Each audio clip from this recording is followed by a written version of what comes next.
Hello friends, welcome to Sanjaya Study Circle. Today நம்ம May 27 and 28 ஓட current affairs தான் பார்க்க போகிறோம். அதுக்கு முன்னாடி தினமும் ஒரு திருக்குறள் என்னும் டைட்டிலில் பேதமை என்னும் அதிகாரத்தில் இருக்க ஒரு திருக்குறள் பார்க்கலாம். பேதமை என்பதொன்று யாதெனின் ஏதம் கொண்டு ஊதியம் போக விடல். இதற்கான பொருள் பேதமை என்று சொல்லப்படுவது யாது என்றால் தனக்கு கெடுதியானதை கை கொண்டும் ஊதியமானது கைவிடுதல் ஆகும். நெக்ஸ்ட் டுடே ஹெட்லைன்ஸ் பார்க்கலாம். Chess Grandmaster award to Chennai Metro Rail Corporation, foreign birds flocking to Mukkombu Dam, Pamban new railway bridge, national education policy, growing trade efficiency with 9 major countries, Padma Shri award, cyclone Remel, Pudme Pen scheme, chairman of AIRF. Next today first news பார்க்கலாம். Chess Grandmaster குகேஷுக்கு பாராட்டு. உலக chess championship போட்டிக்கு தேர்வான grand master குகேஷை Tamil Nadu மாநில சதுரங்க அமைப்பு மற்றும் ரஷ்ய அறிவியல் மற்றும் கலாச்சார அமைப்பு பாராட்டியிருக்கு. இவரை பற்றி தலைமை இந்திய ஒலிம்பிக் சங்கத்தின் மூத்த துணைத் தலைவரான அஜய் பட்டேல் என்ன சொல்லியிருக்காருன்னா,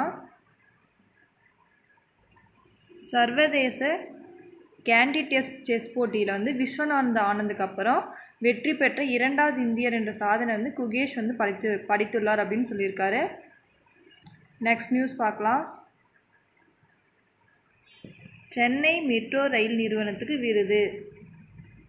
ஃபஸ்ட்டு மெட்ரோ ட்ரெயின் எப்போ ஸ்டார்ட் பண்ணாங்கன்னா 1984 கொல்கத்தாவில் ஸ்டார்ட் பண்ணியிருக்காங்க. சென்னை மெட்ரோ ட்ரெயின் எப்போ ஸ்டார்ட் பண்ணாங்கன்னா 2015 ஸ்டார்ட் பண்ணியிருக்காங்க. இந்திய வர்த்தக மற்றும் தொழில்துறை கூட்டமைப்பின் தமிழ்நாட்டு பிரிவு சார்பாக சென்னை மெட்ரோ ரயில் நிறுவனத்துக்கு மனித வளத்தில் சிறந்த நடைமுறைக்கான விருது வழங்கப்பட்டிருக்காங்க. 3வது மனிதவள மேலாண்மை உச்சி மாநாடு சென்னையில் நடந்திருக்கு. இதில் பொது நிறுவனம் மற்றும் பெரிய நிறுவனங்கள் பிரிவில் பணி சூழலை வளர்ப்பதில் அர்ப்பணிப்பு மற்றும் புதுமையான உத்திகளை வெளிப்படுத்தியதாக சிறந்த மனிதவள நடைமுறைக்கான விருது சென்னை மெட்ரோ ரயில் நிறுவனத்துக்கு வழங்கப்பட்டிருக்காங்க. இந்த விருதை சென்னை மெட்ரோ ரயில் நிறுவனம் சார்பாக தலைமை பொது மேலாளர் ஏ ராஜரத்தினம் பெற்று கொண்டிருக்காரு.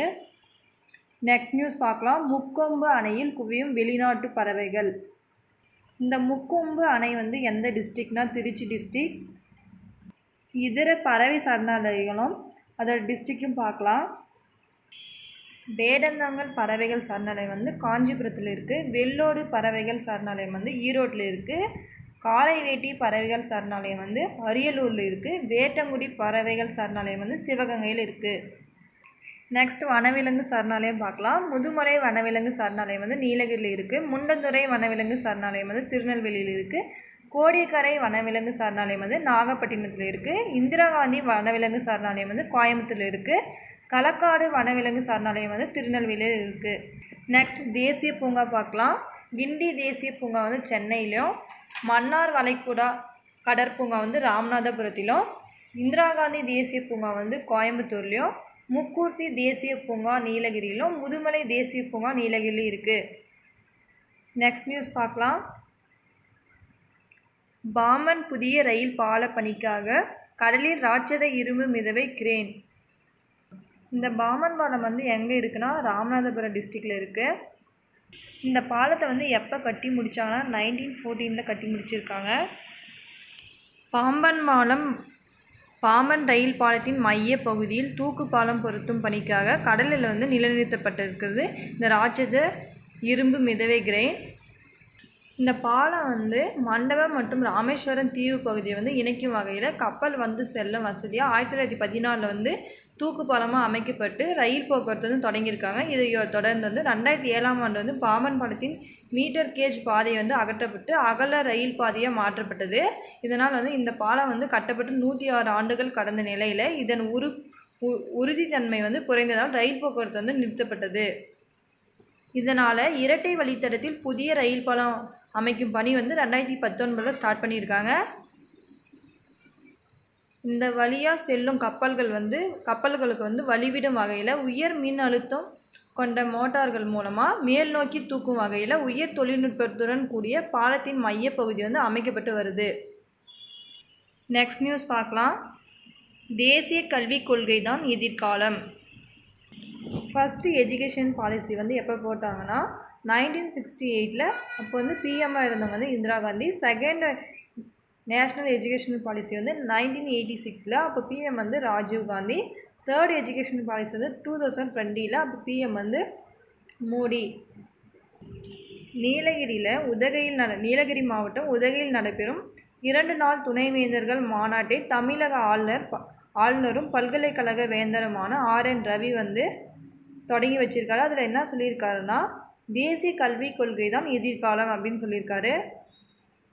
அவர் வந்து ஆளுநராக பதவியேற்ற போது வந்து தமிழகத்தில் உள்ள பல்கலைக்கழகங்கள் வந்து மிகவும் மோசமான நிலையில் இருந்தன அப்படின்னு சொல்லியிருக்காரு.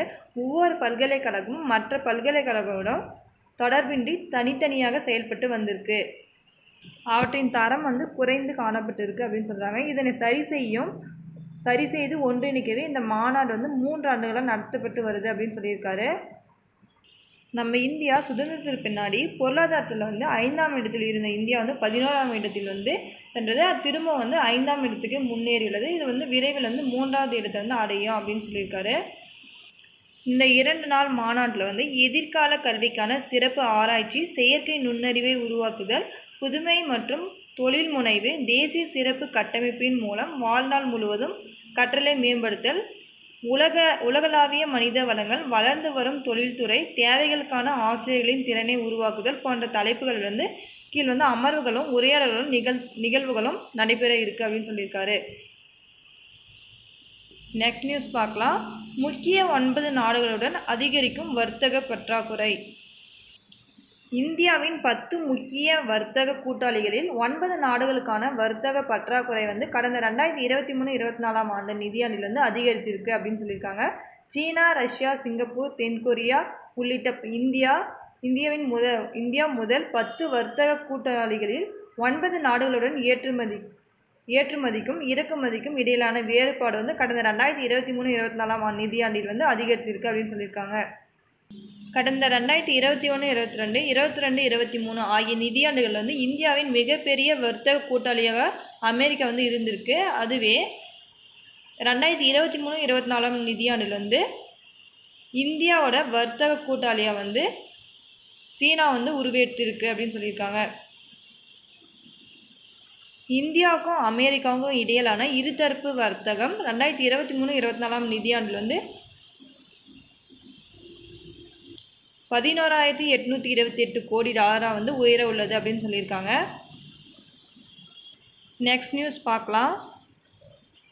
நக்கஸ் மிரட்டல், பத்மஸ்ரீ விருதை திருப்பி அளிக்கும் இயற்கை மருத்துவர்.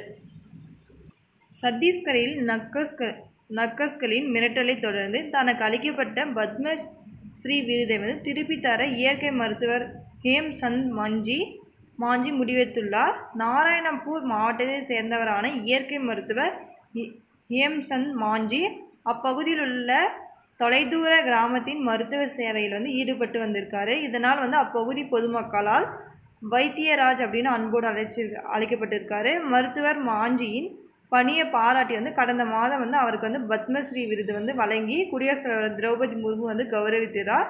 இந்நிலையில் வந்து சொட்டோட்டோ நகர் காவல் நிலைய எல்லைக்கு உட்பட்ட பகுதியில் வந்து கட்டப்பட்டு வந்த 2 தொலைபேசி கோபுரங்கள் வந்து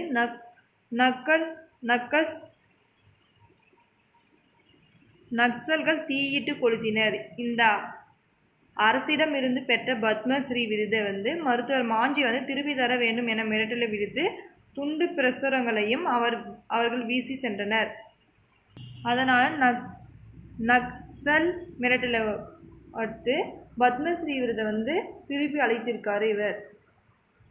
நம் நாட்டோட உயரிய விருது என்னன்னா பாரத ரத்னா, செகண்ட் வந்து பத்ம விபூஷன், தேர்ட் வந்து பத்ம பூஷன், ஃபோர்த் வந்து பத்மஸ்ரீ. நெக்ஸ்ட் நியூஸ் பார்க்கலாம். மேற்கு வங்கத்தை புரட்டிய ரீமேல் புயல். ரீமேல் புயலுக்கு வந்து பேர் வச்ச நாடு வந்து ஓமன். இது வந்து இந்த புயல் வந்து பே ஆஃப் பெங்காலில் வந்து உருவாயிருக்கு. இதனால் வந்து வெஸ்ட் பெங்கால் வந்து பெரும் சேதம் அடைஞ்சிருக்கு. இதுக்கு முன்னாடி வந்து புயல் பற்றி பார்க்கலாம். ஆமன் வந்து 2023 வந்திருக்கு. இது வந்து பே ஆஃப் பெங்காலில் வந்து உருவாயிருக்கு. இதுக்கு பேர் வச்ச நாடு வந்து ஈரான். பிபர்ஜாய் வந்து 2023 வந்திருக்கு. இது எங்கே உருவாயிருக்குன்னா அரேபியன் சீல உருவாயிருக்கு. இதற்கு பேர் வச்ச நாடு வந்து பங்களாதேஷ். மோக்கா வந்து 2023, பே ஆஃப் பெங்காலில் உருவாயிருக்கு. இதுக்கு பேர் வச்ச நாடு வந்து யேமன். நெக்ஸ்ட் நியூஸ் பார்க்கலாம். புதுமை பெண் திட்டத்தால் மாணவிகள் சேர்க்கை 34% உயர்வு. இந்த புதுமை பெண் திட்டம் வந்து எப்போ ஸ்டார்ட் பண்ணாங்கன்னா செப்டம்பர் 5, 2022 ஸ்டார்ட் பண்ணியிருக்காங்க. இந்தியாவிலே உயர்கல்வி சேர்க்கையில் நம் தமிழ்நாடு தான் முதலிடத்தில் இருக்குது. கல்லூரிகளில் மாணவ மாணவிகள் சேர்க்கை மட்டுமல்லாது அவர்கள் தொடர்ந்து கல்வி நிலையங்களுக்கு வருவது முக்கியமாகும். இதை கருத்தில் கொண்டு மாணவிகளின் இடைநிற்றல் இல்லாமல் உயர்கல்வியை தொடர்ந்திட புதுமை பெண் திட்டம் வந்து செயல்படுத்தப்பட்டு வருது. இந்த திட்டத்தின் மூலமாக மாதந்தோறும் 2.73 லட்சம் மாணவிகளுக்கு வந்து 1000 ரூபாய் வந்து வழங்கப்பட்டு வருது. இதனால் கல்லூரி மாணவிகளின் சேர்க்கை வந்து 34% அதிகரிச்சிருக்கு. நெக்ஸ்ட் நியூஸ் பார்க்கலாம். 5வது முறையாக IARF தலைவரானார் என் கண்ணையா. IARFோட ஃபுல் ஃபார்ம் என்னன்னா ஆல் இண்டியா ரயில்வேமென் ஃபெடரேஷன். அகில இந்திய ரயில்வே கூட்டமைப்பின் தலைவராக 5வது முறையாக என் கண்ணையா வந்து தேர்வு செய்யப்பட்டிருக்காரு. இந்தியன் ரயில்வே உள்ள 19 மண்டல ரயில்வேகள் ICF உட்பட 7 உற்பத்தி நிறுவனங்களை கொண்டது அகில இந்திய ரயில்வே கூட்டமைப்பு. இந்த கூட்டமைப்பு தற்போது 101வது ஆண்டில் அடியெடுத்து வைக்கும் நிலையில் இதன் தலைவராக வந்து என் கண்ணையா வந்து 5வது முறையாக தேர்ந்தெடுக்கப்பட்டிருக்காரு. இவர் தெற்கு ரயில்வேவின் அங்கீகாரம் பெற்ற தெற்கு ரயில்வே மஸ்தூர் சபாவின் பொதுச் செயலாளராகவும் இந்து மஸ்தூர் சபாவின் தேசிய செயலாளராகவும் பதவி வகித்து வருகிறார். மேலும் மத்திய அரசு ஊழியர்களின் உரிமைகளை காக்க செயல்படும் கூட்டு ஆலோசனை அமைப்பின் தேசிய கவுன்சில் மற்றும் டிபார்ட்மெண்ட் கவுன்சில் உறுப்பினராகவும் கண்ணையா வந்து இருக்கார். ரயில்வே ஜோன்ஸும் அதோட ஹெட் குவார்ட்டர் பார்க்கலாம்.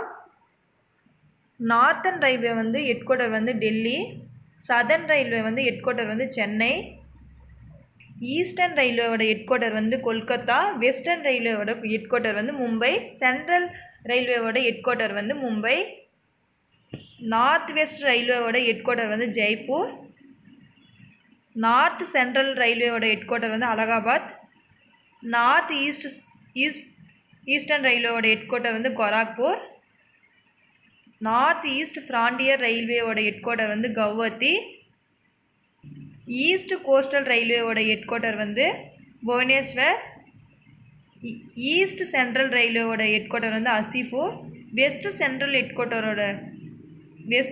ரயில்வேவோட ஹெட் குவார்ட்டர் வந்து ஜபல்பூர், சவுத் சென்ட்ரல் ரயில்வேவோட ஹெட் குவார்ட்டர் வந்து செகந்திராபாத், சவுத் ஈஸ்டர்ன் ரயில்வே வந்து கொல்கத்தா, சவுத் வெஸ்டர்ன் ரயில்வே வந்து ஹூப்ளி,